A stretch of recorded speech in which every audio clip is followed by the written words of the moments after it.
Hi, good morning, everybody. Welcome Bonsoir à to tous. my Facebook Live. Bienvenue sur Facebook.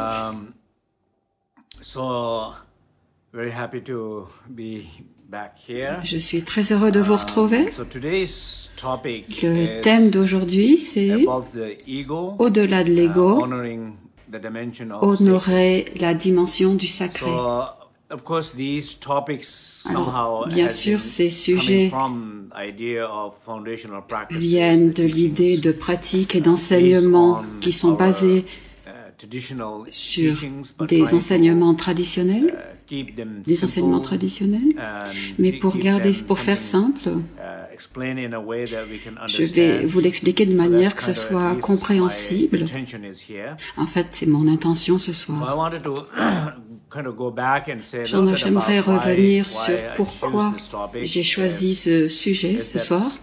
Many times, Plusieurs in this fois, notion of j'ai rencontré cette refuge, notion de refuge tradition, that, traditionnel, taking refuge prendre free, refuge, or outer refuge, inner refuge, le there's refuge many different, intérieur ou le refuge forms of extérieur, toutes ces refuge différentes formes de practices. refuge, de But this is pratiques du all, in refuge. the end, I think it's about Mais ability tout ça, c'est au to sujet de la seek capacité for help, de rechercher de l'aide, ability to une look capacité for help, de chercher ability to à se faire aider. outreach. It sounds probably easy. Ça for a all l'air of us, but facile, it's not easy. mais I ça think ne many l'est pas. times, many Et people très are souvent, not beaucoup able de to gens ne sont pas capables outreach, ask for help, d'aller trust, rechercher cette aide et de faire take confiance. People are not able to do that. Certains ne sont pas People capables de faire really ça. like kind of lost in the lack Lorsque of les trust gens sont perdus, within ne font pas themselves, to confiance themselves and à eux ou aux So autres, of course, c'est as difficile. many of Donc, these teachings, they always talk about dans beaucoup de ces enseignements, on nous demande de nous faire confiance à nous-mêmes, de faire confiance à notre propre refuge,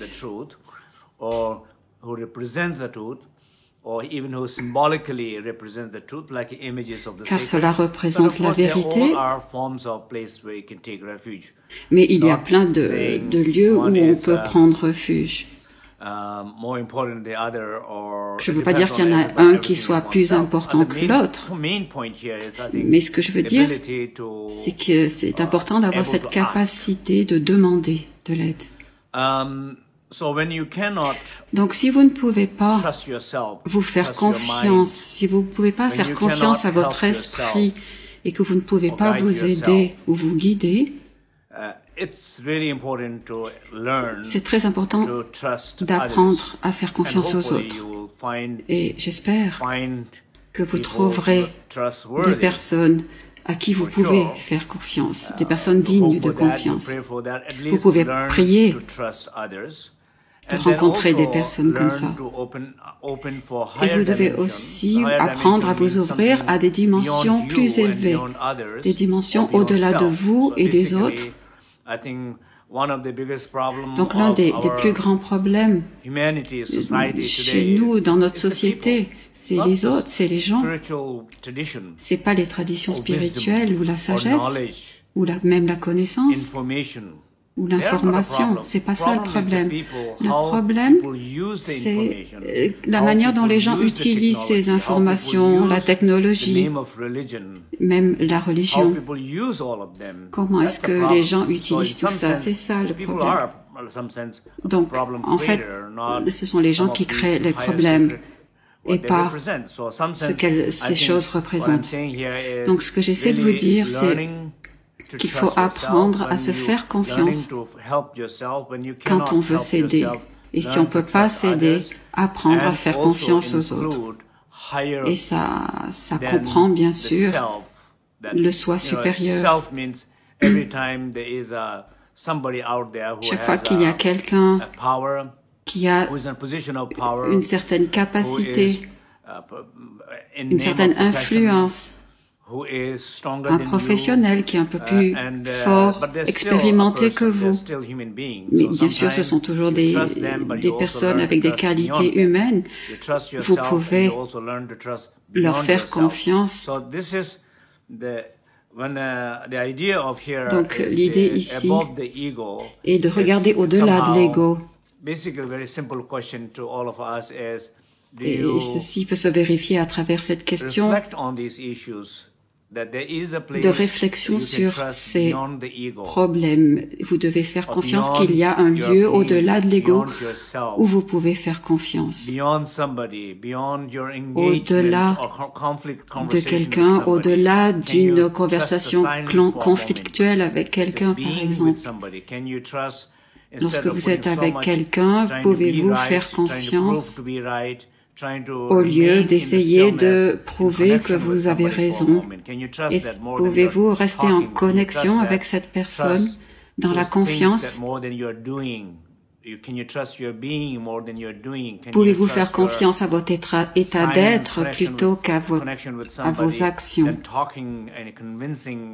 plutôt que d'essayer de convaitre, de défendre, de parler? Ah, il vaut mieux arrêter de parler. Est-ce que vous êtes capable de faire ça? Donc, dans un sens, en tant qu'être humain, des fois, nous nous perdons lorsque nous cherchons.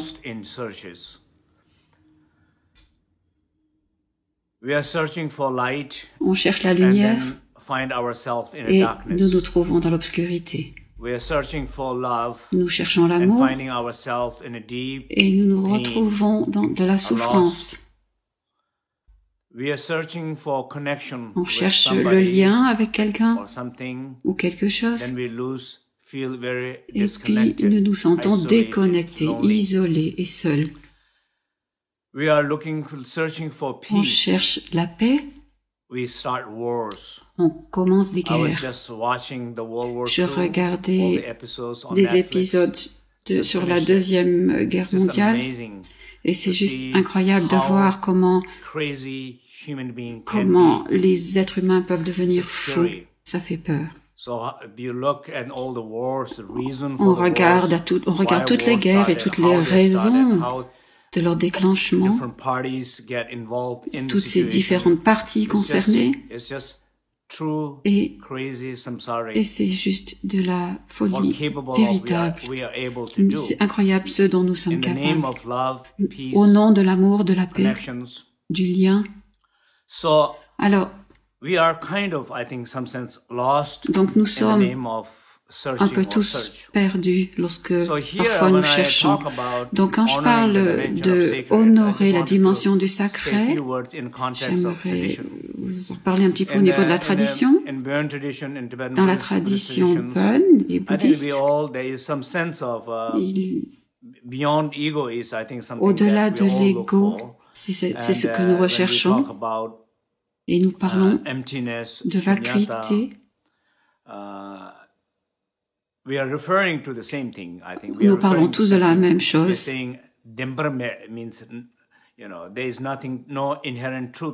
Nous disons qu'il n'y a pas de vérité réelle à saisir. Saisir ce qu'on n'est pas. On essaie de saisir ce qu'on n'est pas et on essaie de saisir les choses dont nous n'avons pas besoin. Dans ce qu'on recherche. Donc ce qu'on recherche, ce qu'on essaie de saisir dans le monde, dans nos vies, ce n'est pas vraiment ce qu'on recherche. Parce que peut-être qu'on cherche de la paix, du lien, de l'amour, du bonheur. Mais la manière dont nous le cherchons, la manière dont nous essayons de le saisir, ça ne donne rien. C'est pour ça que nous sommes perdus dans nos recherches. Et des fois, nous trouvons même le contraire de ce que nous cherchons. Alors l'idée, au-delà de l'ego et de l'espace sacré, le secret de tout ça, si on pouvait s'y focaliser dessus, sacré, ça veut dire ce qui nous rapproche de nous-mêmes. Là où vous cherchez, comment vous recherchez, comment vous vous reliez, comment vous pratiquez, ce que ça veut dire pour vous. Tout ceci est très important lorsqu'on pense au sacré. Par exemple, un chaman qui voyage dans l'état sauvage, dans la nature.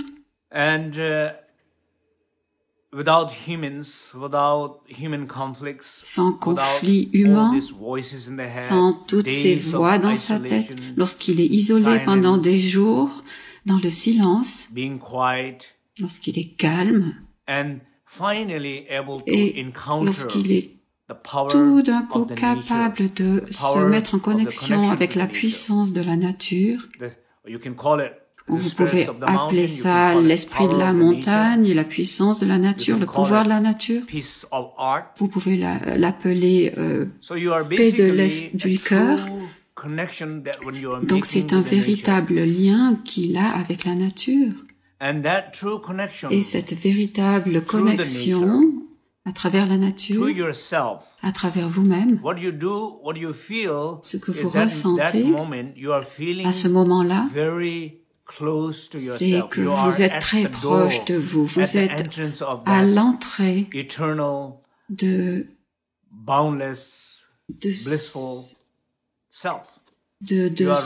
votre soi illimité. Vous êtes à la porte de cette dimension pure et éternelle, à travers la connexion à la nature. La nature fait ça. Donc c'est ce que font beaucoup de chamans. Pas tous ont cette approche, mais ceux qui sont hautement expérimentés ont cette approche. Et dans une certaine forme du bouddhisme, il y a cette logique magnifique qui essaie de prouver qu'il n'y a pas quelque chose de réel là au-delà de la manière dont nous essayons de le saisir, dans ce quoi nous nous sentons des fois pris. Il n'y a pas de quelque chose comme ça.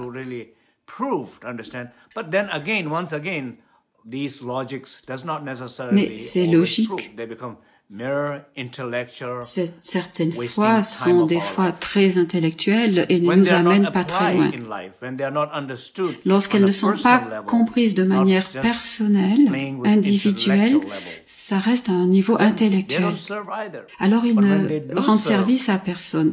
Mais lorsque ça rend service, alors là, nous ressentons ces logiques et ces méditations profondes qui nous rapprochent de nous-mêmes, de qui nous sommes vraiment. Et quand ça se produit, c'est l'espace sacré. Donc sacré, espace sacré, réfléchissons un petit peu sur ces deux mots. Sacré, c'est ce qui nous rapproche de nous-mêmes. Et l'espace sacré, d'une certaine manière, c'est l'absence d'activité, d'information, de mouvement. Et dans ce cas-là, l'espace symbolise l'absence de l'identité de souffrance. À partir du moment où l'identité de souffrance repose, alors elle se dissout à travers la réalisation, à travers la véritable connexion à la nature. Donc, de quelle que soit la manière dont elle se dissout, vous êtes toujours plus près de cet élément sacré, cet espace sacré. Et c'est ça qui est sacré. Cet espace est l'espace sacré. C'est de l'espace parce que c'est l'absence d'ego. Donc c'est au-delà de l'ego, donc c'est de l'espace sacré. Il n'y a plus d'ego à ce moment-là. Bien sûr, je ne dis pas que c'est facile, aussi facile que ça a l'air de toute manière, mais c'est pas non plus beaucoup plus difficile ou impossible de s'en rapprocher comme vous pouvez le penser des fois. Donc essayons de trouver un juste milieu. Ne pensez pas que c'est impossible et ne pensez pas que c'est aussi facile que je l'explique, mais essayez de trouver votre position, celle qui vous rend le plus apte à rencontrer cet espace sacré. La vérité, c'est que nous n'avons pas besoin d'aller nulle part. Nous n'avons pas besoin de changer notre nom, notre manière de manger, notre religion. Nous ne sommes pas obligés de voyager ou de nous isoler. Nous n'avons pas besoin de faire tout ça. Mais quelquefois, nous ressentons que nous avons besoin de faire certaines de ces choses. Et si vous ressentez que vous avez besoin de faire ça, alors vous avez besoin de le faire. Mais si vous ne ressentez pas ces besoins, alors ne croyez pas les autres qui vous imposent de penser ceci, ou qui vous font croire que vous avez besoin de faire ça. Moi, je ne crois pas en ça.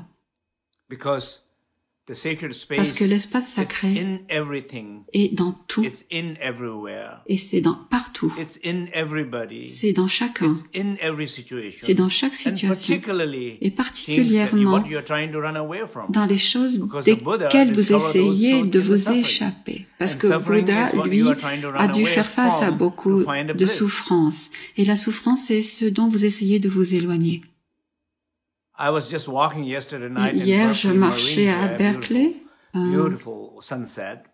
l'aurore. C'était magnifique. Et c'était magnifique de voir ces lumières. Bien sûr, j'ai pris beaucoup d'images, de photos, et je les partagerai avec mes poèmes. La lumière ne demande pas d'occuper l'espace des montagnes. La lumière ne dit pas « montagne disparaissez, vous êtes solide, on n'aime pas votre solidité, disparaissez ». La lumière ne demande pas à l'océan de changer sa nature.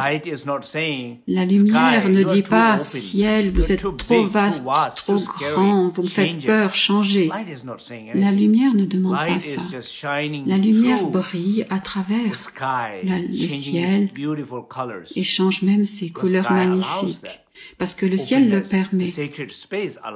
L'espace sacré permet à la beauté de se manifester.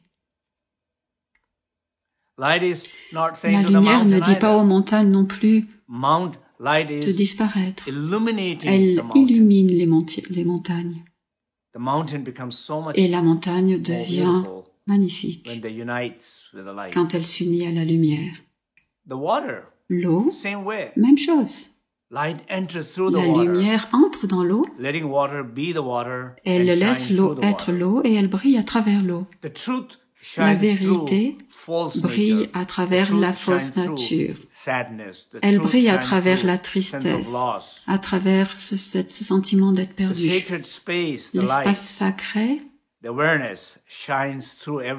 la lumière brille à travers tout. Alors, tout ce dont vous essayez de vous échapper est là, dans cette personne, dans cette émotion, dans cette souffrance, dans ce lieu, dans ce conflit. Si vous la recherchez vraiment, si vous essayez de vous en échapper et que vous essayez de trouver la lumière, vous vous perdrez dans votre recherche. Depuis combien de temps recherchons-nous le bonheur et comment nous retrouvons-nous dans la tristesse? Depuis combien de temps avons-nous cherché l'amour et nous retrouvons-nous dans la colère avec quelqu'un que nous aimons? Depuis combien de temps recherchons-nous le lien avec quelqu'un et puis dans le processus, nous perdons ce lien au détriment de nous-mêmes? Pourquoi nous perdons-nous? Parce que nous croyons que ça se trouve quelque part ailleurs.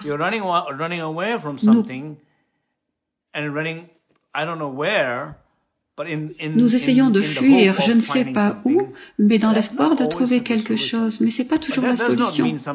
Ce qui ne veut pas dire que nous n'avons jamais besoin de faire ça. Bien sûr, des fois, nous avons besoin de nous retirer du monde. Dans une cave, peut-être. Certaines personnes font ça pendant des années. Mais quand nous avons besoin de faire ça, alors faisons-le. Mais ne nous échappons pas tout le temps. C'est une mauvaise habitude. Ne fuyons pas tout le temps. Quelquefois dans la vie, c'est nécessaire. Mais la plupart du temps, nous devons faire face. Ça, c'est très important. Donc, pour parler à un niveau personnel un petit peu plus, Pensons un petit peu de manière personnelle à l'espace, l'espace sacré dont je viens de parler. Nous pouvons parler de l'amour, de l'acceptation. Dans nos vies, nous essayons toujours d'avoir de l'espace, surtout en Occident. Je n'ai pas bien compris quand je suis arrivé en Occident, parce que nous n'avions pas beaucoup d'espace pour commencer. Nous dormions tous dans une petite pièce et nous la partagions. Les familles étaient tellement liées dans un village, dans une même maison, dans une même pièce. Tous ces problèmes d'individualité et d'intimité ne nous effleuraient pas l'esprit. Mais quand j'ai regardé à quel point nous avions besoin d'intimité, alors j'ai remarqué que quand on trouve notre espace privé, c'est là où on se cache. C'est là où on ressent la douleur. C'est là où on se sent seul, isolé. C'est là où on devient déprimé et triste. Qu'est-ce que ça veut dire exactement l'intimité, l'espace? Une intimité pour l'ego, pour soi, pour l'identité de souffrance. C'est pour ça que tout le monde s'ouvre. C'est là où on s'ouvre. Il faut sortir de cet espace-là. Il faut aller à la rencontre de l'espace sacré, des espaces collectifs. Et il faut inviter les autres dans cet espace sacré. Il faut se relier à eux à travers cet espace sacré. Et nous faisons ça. Et si nous faisons ça, alors nous pouvons faire l'expérience de cette notion d'amour ou de bonheur. Surtout l'amour, je pense. Dans le sens de l'amour et de la compassion dont nous parlons tous, mais c'est difficile d'en faire l'expérience parce qu'on ne peut pas parler ou réfléchir, ni même forcer, ni même prétendre avoir un espace dans lequel nous tombons amoureux. Nous savons tous que la première fois que nous tombons amoureux, c'est très difficile ou c'est impossible de le faire de la même manière la deuxième fois. On peut même oublier les troisième ou quatrième fois. Pourquoi? Parce que le premier espace, il n'y avait pas d'histoire. C'était clair, pur, dégagé, ouvert.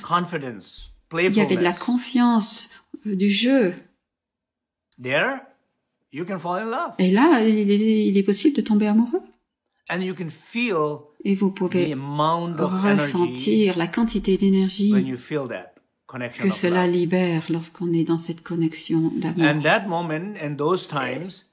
Et à ces moments-là, on sait aussi, on accepte aussi. On ne se bat pas avec notre ego, avec l'autre personne. On est tellement ouvert à l'autre.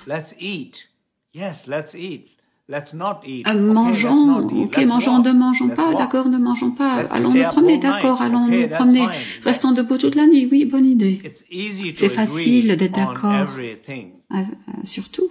À partir du moment où on ressent vraiment cet espace sacré. Donc, on est beaucoup plus proche de cette expérience d'espace sacré. C'est beaucoup plus facile de ressentir l'amour dans cet espace. Et c'est aussi beaucoup plus facile d'accepter toutes les situations et conditions parce qu'on ressent cet amour. Mais quelquefois, ce n'est pas le cas. Ce n'est pas possible. Parce que la deuxième fois ou la troisième fois, il y a plus d'histoire dans cet espace. Alors on parle de l'espace sacré. J'ai donné l'exemple de tomber amoureux. Dans notre vie de tous les jours, nous avons besoin de ça. C'est essentiel de pouvoir y faire confiance et de pouvoir s'y relier. Et bien sûr, quelquefois, au niveau professionnel, L'espace sacré est aussi très important. N'importe quelle organisation qui fonctionne bien, n'importe quel entrepreneur, n'importe quelle personne qui invente, d'où leur viennent ces idées magiques, ces solutions, parce que ils vont chercher dans cet espace de non-soi, désintéressé. Et dans ce non-soi, dans cette connexion à cet espace illimité, ce qu'on appelle salle dans le Dzogchen, il y a une énergie dynamique, plein d'énergie, dans cet espace sacré. Vous pouvez faire confiance à cet espace sacré. Allez-y et ressentez, connectez-vous-y à ces énergies dynamiques et tout ce qui peut en ressortir. Il en ressort une créativité sans effort. Toutes les personnes illuminées, les Bouddhas, d'où leur provient cette énergie de compassion, d'aider les autres, dans le non-soi, ils ne sont jamais fatigués, c'est parce que ils sont reliés dans cet espace sacré, dans lequel ils trouvent ce qu'on appelle Tile, une activité éclairée. Donc pour nous tous, c'est important d'être capable d'aller au-delà de l'ego, d'être capable de faire confiance aux autres et de leur espace sacré. Et l'espace sacré est la réponse que vous cherchez. Parce que ce que vous chercez provient de ce nouvel espace de possibilités infinies. Si vous êtes capable de voir, d'apporter suffisamment de conscience dans cet espace qui est occupé par des conflits et de la douleur, donc voilà, ça c'est le cœur de tout ça. Donc, si vous voulez chanter le mantra, ça sera bien, mais si vous essayez plutôt de vous échapper de ce que je dis, alors arrêtez de penser au mantra et focalisez-vous sur ce dont je parle, parce que ça pourrait être... par exemple, vous pourriez penser, oh, ça ressemble à, ça me correspond, j'ai pas trop envie d'entendre quelqu'un parler de moi dans ces termes-là, parce que, donc, soyez patient, restez là, on va chanter le mantra, ne vous enfuyez pas.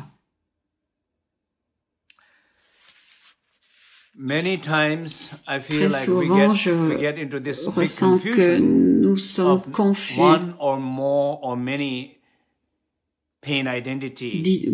à travers nos identités nombreuses, douloureuses. Nous sommes un petit peu confus et nous mélangeons tout. Par exemple, quand vous essayez d'aider quelqu'un, une question importante à se demander, c'est est-ce que vraiment je suis en train d'essayer de l'aider? Ou est-ce que c'est moi que je suis en train d'aider au nom de aider l'autre? Comme en tant qu'enseignant, je me pose toujours cette question. Et j'essaie, parce que j'essaie d'aider les autres. Et je veux vraiment savoir si c'est moi que j'aide, si c'est en moi que je suis intéressé. Et si c'est le cas, je veux savoir pourquoi.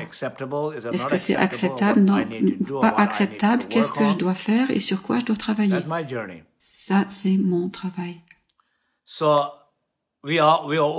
Alors, d'une certaine manière, nous sommes tous, comme je l'ai déjà dit, nous sommes tous des êtres humains Et nous cherchons tous à nous entraider, et tous les jours, une maman essaie d'aider son enfant, les enfants essaient d'aider leurs grands-parents,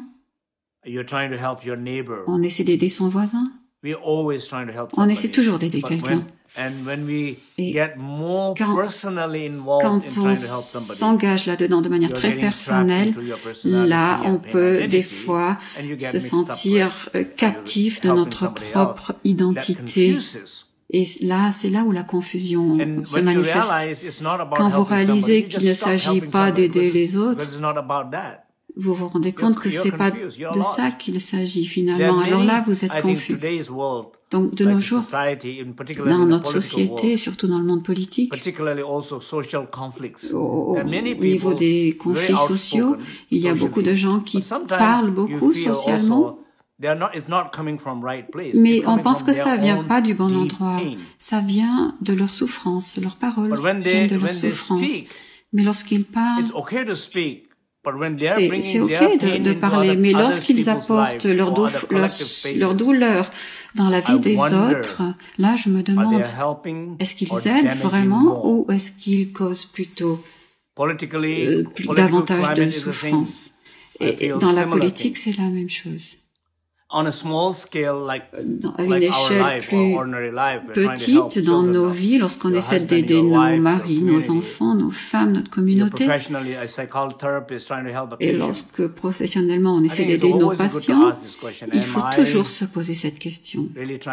Est-ce que vraiment j'essaie d'aider là? Est-ce que mon espace sacré est vraiment dégagé, et clair et pur? Est-ce que je suis libre de laisser circuler cette énergie de chaleur qui provient de mon cœur? Est-ce que je suis capable d'écouter et d'accepter l'autre? Ce sont des qualités essentielles que nous devons avoir si nous voulons vraiment aider l'autre. Donc, quelquefois, on est un petit peu confus avec notre douleur collective, notre douleur familiale, de notre propre douleur, nos douleurs professionnelles, et ça se mélange à notre identité et nous ne savons pas ce que nous faisons lorsque nous aidons les autres. Mais on utilise des noms magnifiques, des mots magnifiques. J'essaie de t'aider. J'essaie d'aider quelqu'un. Alors, donc, tous ces mélanges d'identité, de souffrance, c'est encore une autre façon de se perdre et de se déconnecter de cet espace sacré. C'est l'ego malin qui nous rend captifs et nous devons, au lieu d'aller au-delà de cet ego, nous sommes captifs de lui et nous nous en rendons même pas compte. On dirait que ça se produit tout le temps dans nos vies, ça.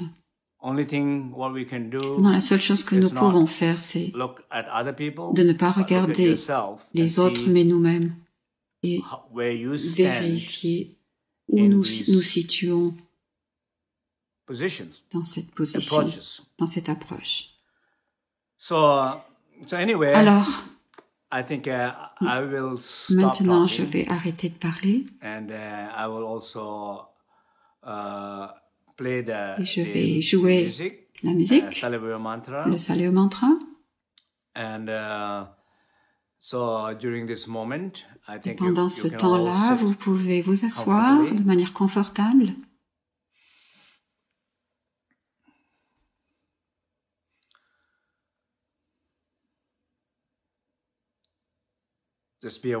Soyez conscient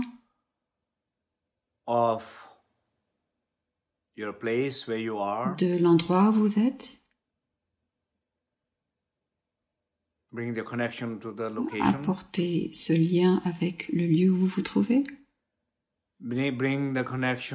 Apportez aussi ce lien à votre corps. Ressentez la présence de la conscience dans votre corps.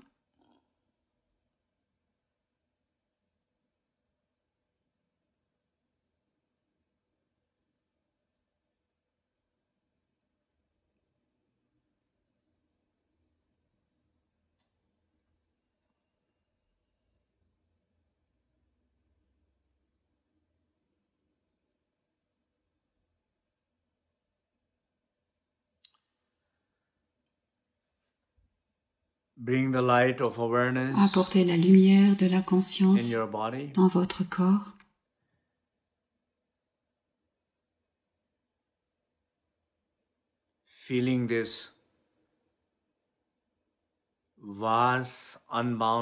Ressentez cet espace sacré, vaste et illimité dans lequel nous existons tous. Nous sommes tous reliés. Nous sommes tous en train d'échanger. En ce moment, nous sommes reliés à travers cette pratique, à travers notre conscience. On échange la chaleur et le soutien les uns aux autres. Faites confiance dans cet espace agrandi. Faites confiance à cet espace que vous ressentez en vous, au-delà de l'ego, le sacré de cet espace.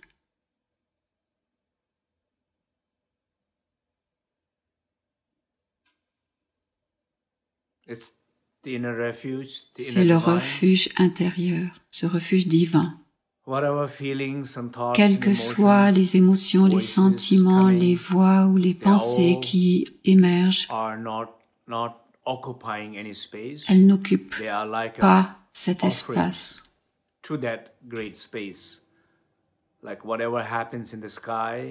Quoi qu'il arrive, elles s'offrent à cet espace comme quoi qui puisse se passer dans le ciel, cela s'offre au ciel. Vos propres pensées s'offrent à cet espace sacré.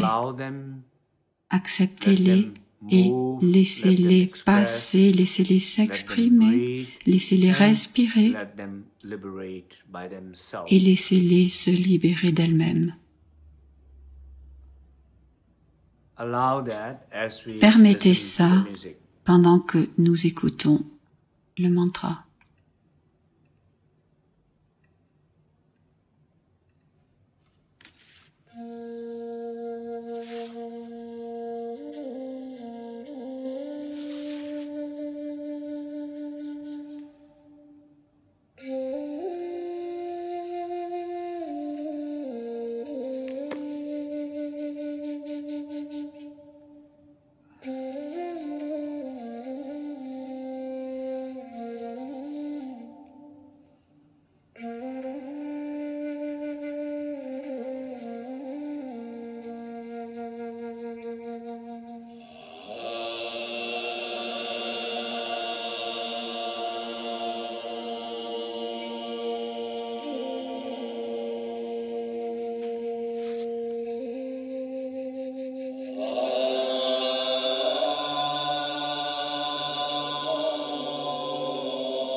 Voilà. Comment s'est passée la méditation?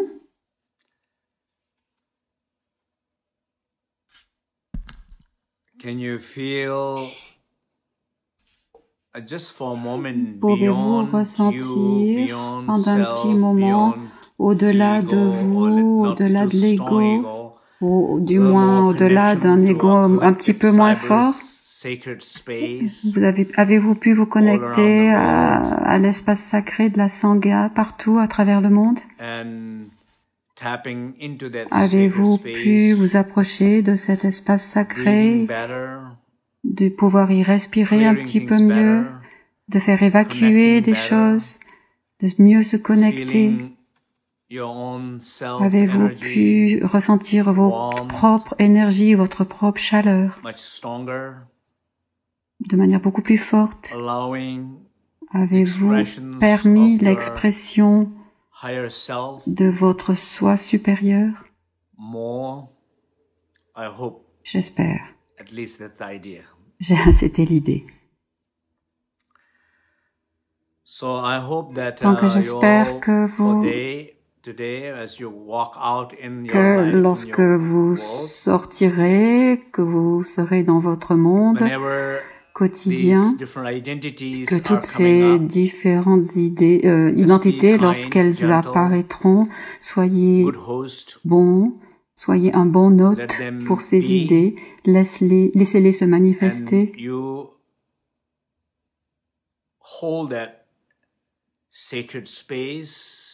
Et vous sentirez que vous êtes plus en lien avec votre espace sacré, vous serez beaucoup plus ancré, vous sentirez plus de flux, plus d'énergie, plus de solutions, et